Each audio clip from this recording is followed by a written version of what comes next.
fam? Welcome to R Smooth Club, the show where everyday men discuss everyday topics. Fellas, how's everybody doing today? Good. Glad to be back. Another episode. Another season. It's just, we're here. Let's do it. We are. And before we get started, look, if you're watching us on YouTube, be sure to subscribe, hit the like button, hit all that great stuff. And if you're listening to us on Spotify, Apple, Google Podcasts, all those major podcast platforms, please leave a comment, subscribe. We truly appreciate it. And if you're watching us on YouTube, yes, Arrington does have a rainbow shirt on. Don't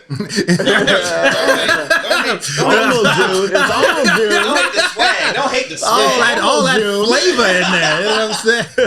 You know, season two. I gotta bring it with some flavor. Okay, flavor. Check this out. So I want to make a shout out to our Majesty Bourbon and Shoe Crazy Wine, black owned brands. Miss Gwen Hurst, founder, owner of Shoe Crazy Wine, and my main man, Miss LaRue Livingston, co-founder of Majesty Bourbon. So to all you bourbon lovers and wine lovers, check that out. Also, let me get started with the first topic, fellas. So for one thing, I like to ask people out in the public as far as good discussion topics to bring onto the show. Whether we're just conversating, I'm like, man, that would be a good discussion to bring on. So, and I mentioned to JJ, a gentleman I was talking with, he's about mid-70s, and his initial question was, why is it that young people choose to go to jail rather than college? I was like, okay, but I kind of changed it up. So the way I changed it up, I was like, why do individuals choose to look to crime as a source of providing for themselves or family? Is it really the only option? So I'll bring that question in. So for me, I just feel as though college to a lot of people seems like a long time, 4 years. And sometimes it's 6, depending on what you want to do, and even 8 if you want to kind of get into the medical field or law or something along those lines. But it just seems like a long process, right? And crime seems like, you watch all the movies, they sensationalize crime, and this person is, ruling the world in the case of Scarface. And it just seems like an easier way to get to that lifestyle. But in my opinion, I don't necessarily think college is just truly necessary to be successful, right? I just think you just have to be focused on whatever it is, and you're just willing to learn.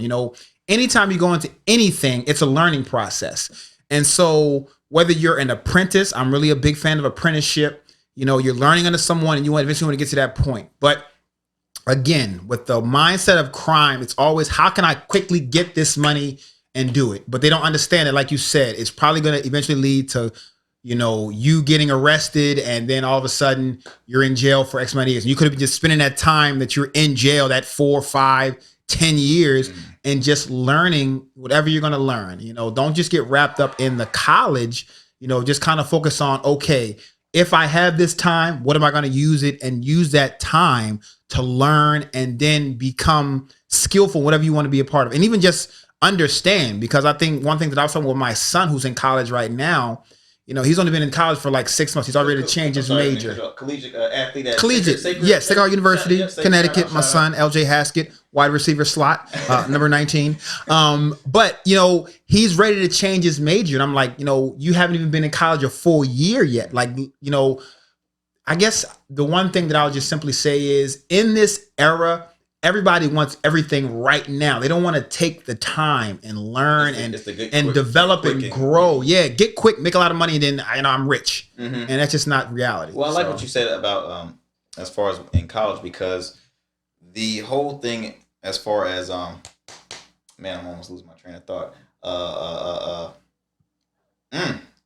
losing my train of thought. Last season you had talked about when a student graduates, whether summa cum laude, high honors, when they graduate, they are still at the same totem pole as a correct. Person that maybe suffered when it came to grades. Like myself, I was a BC kid, but I had friends that were summa cum laude, high honors. You're still entry level when you get into the workforce. You're entry level, and to that point, I'm like, man, all that money, all this, I should already be guaranteed, a position, a job. And this people that I know, high honors, they're suffering. They're still suffering. Yeah. So, and then the money is gone. You owe that money to somebody. Exactly. So that's why I wanted to bring when you mentioned the college. What were you about to say, Jay? I'm sorry. I mean, I don't really think that anybody likes to do crime. Like you're trying to survive. Like if you're in that environment, they want to go to jail. Yeah, like it's not like if 10 times out of 10 somebody would rather go to college than to go to jail. It's like if you're a product of your environment and that's how you grew up and you're struggling, like a nature versus and you don't have food or whatever, and you probably gonna most likely go do some crime. Like, I don't think that people want to do that, but I mean, I've never been in that situation. But if you're getting pushed to the edge and you don't know how you're gonna eat the next day, like that's what most. But you know what? I'm gonna hit it from a different angle, JJ. So one of the things that a lot of people don't talk about is a lot of these families, the Trumps, the Rockefellers, the Vanderbilts, a lot of them were in crime, bootlegging and things of that nature. And they don't talk about that because they're these great family legacy brands, right? But they're always talking about crime on a much lower level. But there are billionaires that are involved in either crime or doing illegal things. And it has worked for them because, we're not talking about the Rockefellers and how they were illegal and, the Kennedys were in bootlegging. We don't talk about that.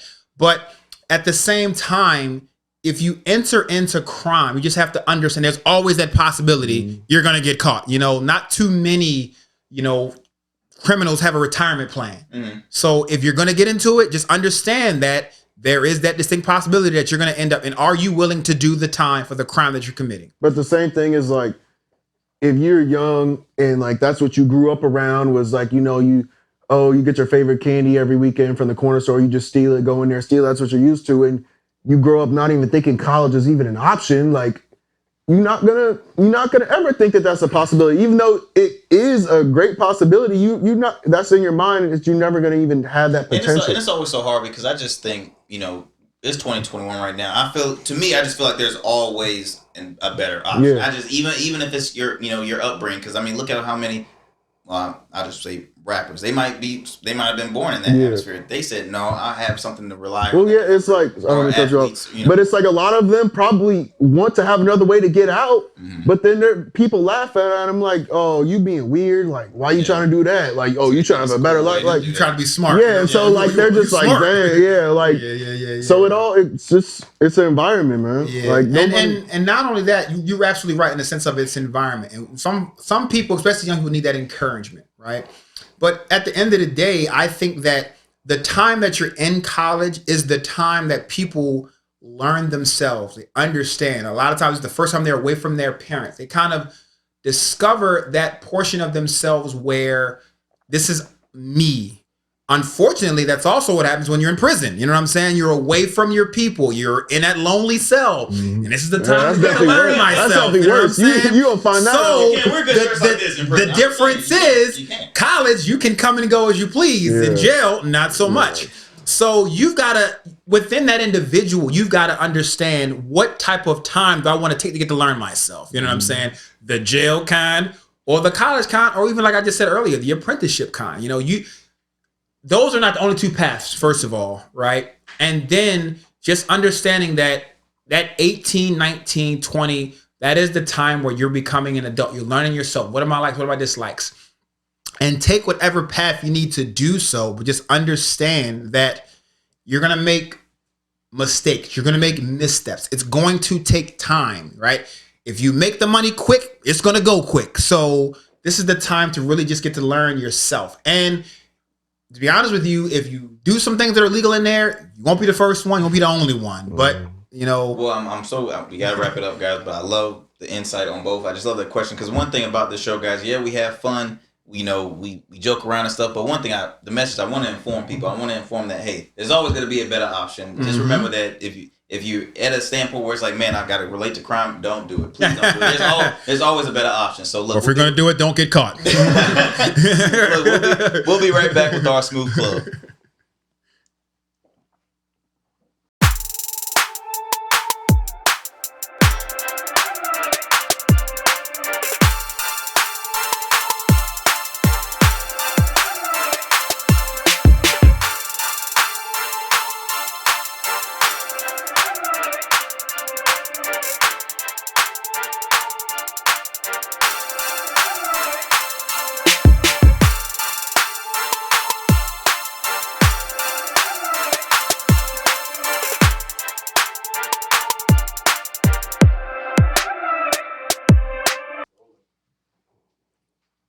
Alrighty, welcome back to our Smooth Club. So to kind of wind it down, fellas, I got a quick topic for y'all in regards to celebrities, right? So in 2021, we've seen a couple situations where celebrities did things and people were kind of outraged at what they did, and they were like, I can't believe they did that. One situation was with Kurt Franklin, cussing with his son. Another situation was with like a guru on relationships, cheating on his wife, right? So the kind of question I have is, with celebrities, do you feel we should kind of keep them on this pedestal that they should not be going against what they say and what they do? And if they do we begin to forget what contributions that they had to whatever they were entering into? You know what I'm saying? I'm like, there's two different people. So like with Kurt Franklin, I'm not gonna lie, I thought it was hilarious. Yeah. Only because, I'm a huge Kurt Franklin fan. In the gospel community, that man's a legend. And really just in music in general, because he's worked with other artists outside of gospel. But I laughed so hard because when he was cussing his son out, all you can hear is like, don't you ever. And I'm like, I heard that in a song one time. I heard that in a song. That tone was like, I'm like, oh my goodness, that was Kurt Franklin for real. But I mean, for him, no, because again, that situation really was just, it was effed up because his son who recorded his voice. I'm about to say, first and foremost, it was a private conversation. Exactly. Right? It was a conversation that should not be made public. And respect to him for even apologizing. I don't think he should have, personally. Well, again, he knew his audience, and he just wanted them to say, hey, look, I'm sorry for my character. I know I'm a huge believer. I've always presented myself as this kind of person, which he has. So he just for him, he just wanted to I get it. I think it was unnecessary. Me personally, at the end of the day, Kurt Franklin is a human. He had human emotions. He was in a private conversation. It wasn't like he went on a television show and was like, F my son, da, da, da. He was having a private conversation, and he let his natural emotion.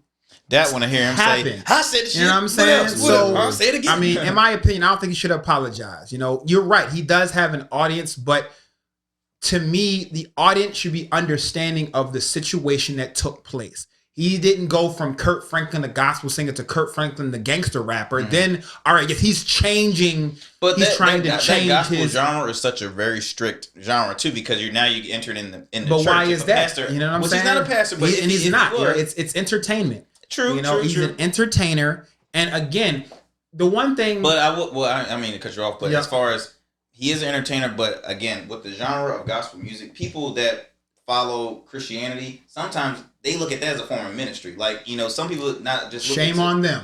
Well, no, shame on them. I don't think so, because not everybody can follow what the minister says, but they can follow through music. But so, in my opinion.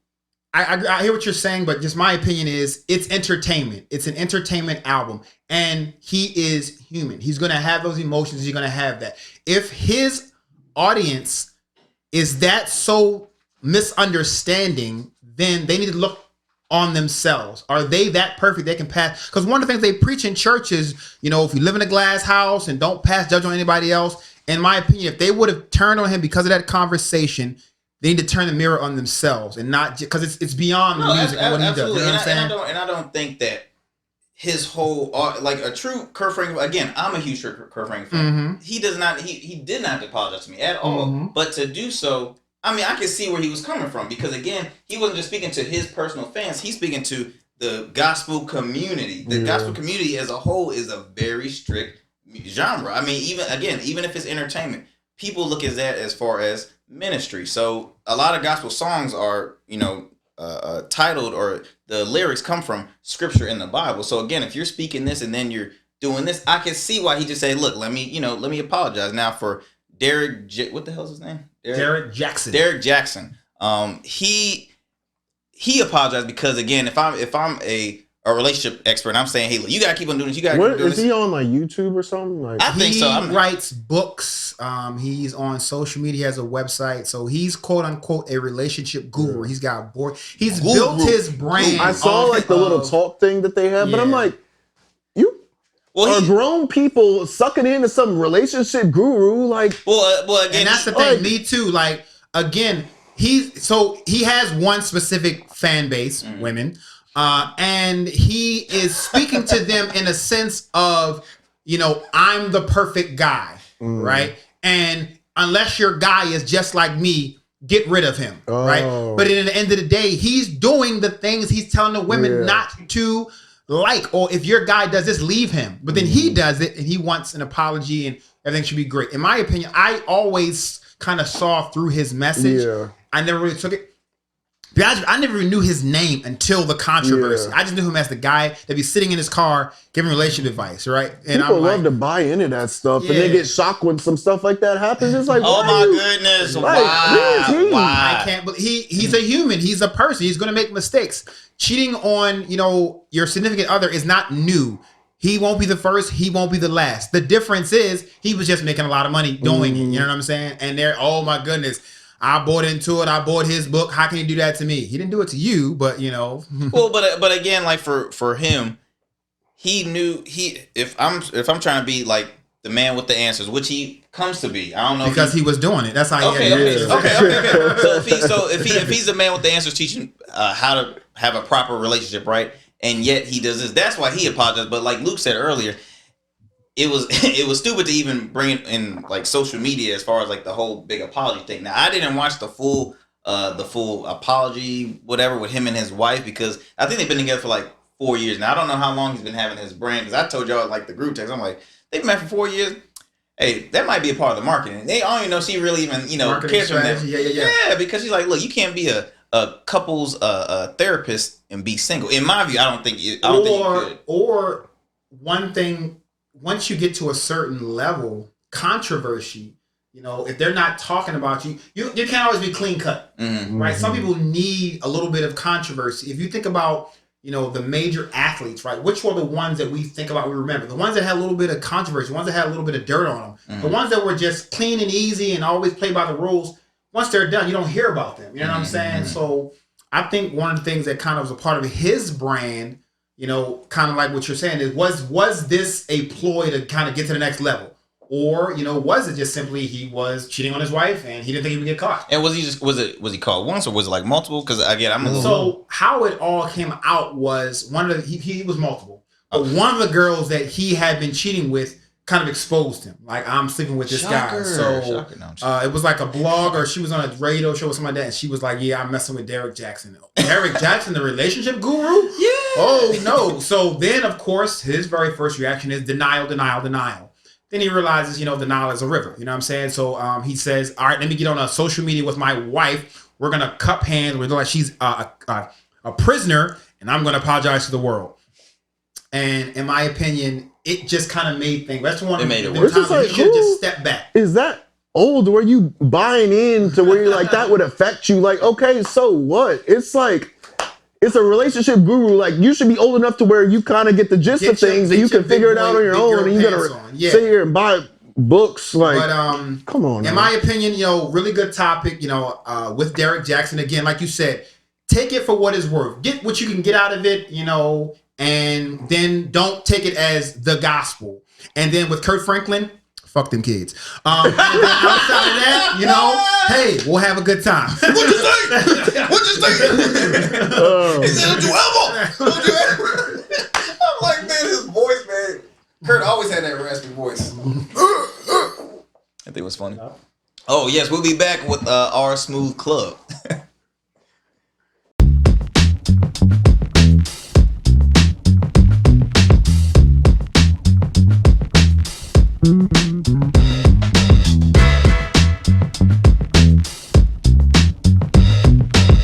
Dapper Luq Collection is a full custom clothier located in Virginia Beach. Our goal is to give you a full custom experience. Follow us and schedule your appointment at dapperluq.com. Let us create your perfect custom look for your perfect wedding, prom, graduation, or anniversary. Welcome back to our Smooth Club. All right, fellas, next topic. Let's talk about this liquor real quick. Ooh, okay. Me and Arrington, we're a little bit younger, kind of fresh. 25, 26. So like we've had our drinks, we kind of experienced now. So growing up, I always heard like different types of alcohol turns you to a different type of person. And like personally, I don't see it. Like I can't do this, man. I'm gonna get arrested if I like vodka. I'm not a big vodka fan. I don't like how it sits, but like I don't change emotions. And so like that there's like tequila and whiskey, like you change into like two different people, or like how does that work? No, for me, I mean, I'm like, I kind of have a set alcohol that I like. I am primarily vodka. That's kind of my go-to drink because it's kind of smooth and it's easy to mix. But yeah, I mean, if I drink a Hennessy or if I drink a rum, I'm not, crazy changing. But to me, it's just the way I feel. It's to me the vodka is just easier to drink when I want to relax. But like you said, I'm not changing emotions when I switch over to the other one. And the one thing that I've always heard people say is, if you start with the light, you can't go over to the dark or, vice versa. And I'm like, that's not true. If you're over drinking, I don't care if you drink too much light or you drink too much dark. You're going to get sick. It's alcohol poisoning. So for me, I've never really seen a difference, right? I prefer light, but I can drink dark and I don't have any change. And see, I'm the other way around. If I can't do vodka like that, I'm brown all day. Now I don't mind vodka, just have to mix a lot of juice in there. But vodka is not a drink that you shoot. It's not. It's got a bitter taste to it. Yeah, well, even sip. I mean, I just like to sip on my drink, so I can't do vodka as a sipping drink. But never if I drink it, I'm like, I'm a new man. My eyes change or something like that. I like Henny. Like, a lot of people don't like Henny. I've had my fair share of that, and I'm not sitting here like, I'm a fight. I'm not sitting looking for a fight. If anything, like I'm having even a better time. I'm more of a I like something that's it's to the point, It's to the point. Like, I don't know. I've never really. I definitely think it's a myth, man. I would like to see if people can leave a comment just on their thoughts on that one, because again, you have a huge group of people saying, I can't do that. I've always heard that. Just different types of alcohol. Just make people want to do this and that. Like, I think that's already in them, and they just use the alcohol. What did Jamie Foxx say? Blame it on the No, that's what they do. It's the emotion they already had. You know what I'm saying? You're already an angry person, and the one thing that alcohol, and it's any alcohol, it lifts your inhibitions, right? So what you wouldn't normally do or what you would think about, you don't, because the alcohol is taking away that thought process. So again, I think that alcohol is not necessarily making them do something. It's taking away what would have prevented them from doing something when they have the alcohol in them. Like you said, you go into a club, you angry, you want to fight. You've always been angry, you want to fight. Right? You just now you got the alcohol, that one conscience be like, yo, bro, he's a little bit big. You might want to step back. Now you like, I can take this guy. You know what I'm saying? Like, so that's my own difference. That's the thing I see when you have the alcohol involved. It doesn't add to, it takes away.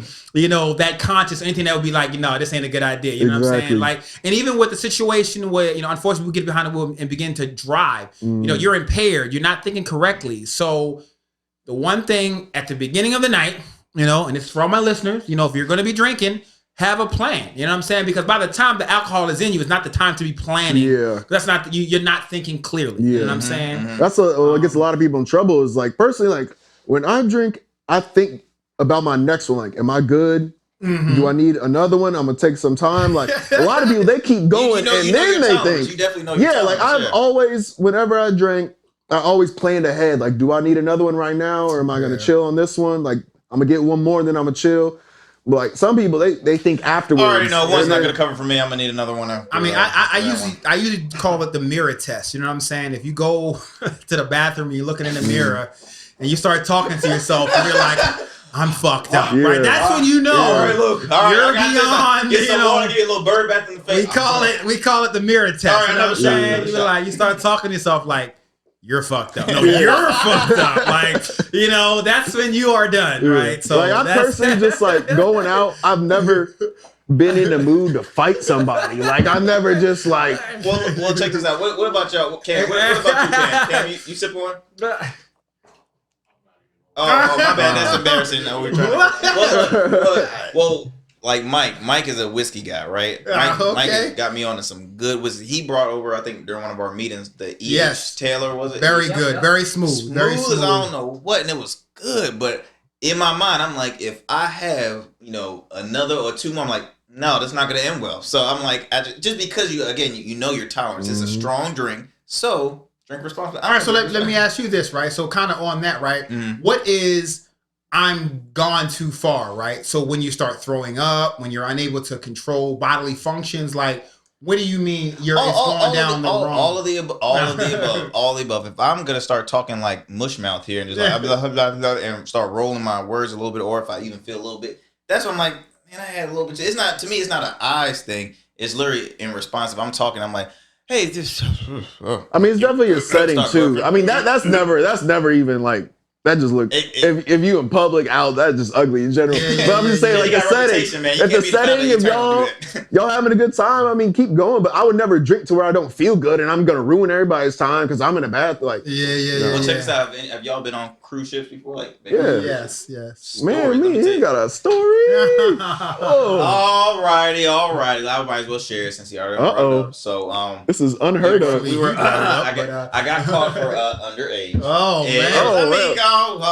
Lock him up, man. Literally like a year for the legal age, got caught on that cruise ship, and it was embarrassing at that point. I'm like, man, but what I always joke with JJ, when I got caught, I see this man literally on the corner of my eye. This man jet. I'm like, oh, so good thing he had my back. So I didn't know where he went, and I was asking people in the little club part, and they were like, I don't know, blah, blah, blah. I was going to the bathroom, and he was right outside the front door. And so I was just going to the bathroom, and then I saw him, and I was like, what the hell's going on?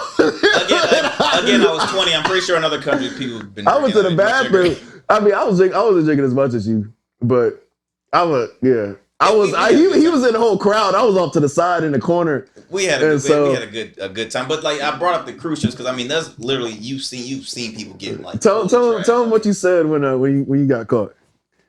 What, like trying to cover it up or something? Can I finish it? Oh yeah, I already had the drink in my hand. I'm like, so since I got caught, can I finish it? They're like, no. I'm like, all right. I mean, sure, I already know I was in trouble trying to make a, alcohol to be someone to waste alcohol. Exactly. And there was like 2 days so left hard to fix this good drink. Why waste? It was 2 days left. What they say if you got caught again? Oh, they would have sent me off the ship. Like seriously, they say no. You can't. It's so 2 days. So did you get caught after myself over some after island? one drink? Or did you caught after you were like no? The call. That was the only drink you had. The whole week we were. Getting it in. Yeah, because we met some people. They had a little drink pass, so they were just literally got caught with one. And I don't even know how. I really don't know how. But I was just straight faced. Like all I see security said, "Come here." I'm like, the only thing we ever knew was cranberry vodka. That was all that we were getting. I didn't know any type of mixture, anything. We were cranberry vodka. It was like, where's the fireball at? No, but yeah, because the very first night, we had the unlimited Red Bulls, and we went to the club. We were like, man, what the hell? We're gonna be drinking Red Bull at 10 o'clock at night. The funny thing is, after I got caught, I was like, it was a 7-day cruise. I think I got caught like on day 4 or 5. So I'm like, little did he know, I already had my fun. So 2 days. Jokes on you there, buddy. Yeah. But that's just a little funny story I always bring up. But yeah, good topic, JJ. Good topic. All right, we'll be back with our Smooth Club. Rugged Evolution Beard Care is the hottest new beard care in the market. With 16 amazing scented balms and oils, you can choose which smell you want to try with our new sample balm and oil set, or use the mustache moisturizer and our new leave-in conditioner. Don't forget to add a wooden comb to glide through your beard without snag. Check out our website at ruggedevo.com or call for a private consultation 855-848-3029. And remember, rugged is the new smooth. Check out What's Going On Wednesday, a weekly vlog with co-hosts Arrington Gavin and Jonathon Jones. Hear them speak on topics such as sports, men's health, business, current events, and so much more. You don't want to miss as they tackle a range of funny and serious topics. Catch them every Wednesday on YouTube at Rugged Evo TV. Rugged is the new smooth.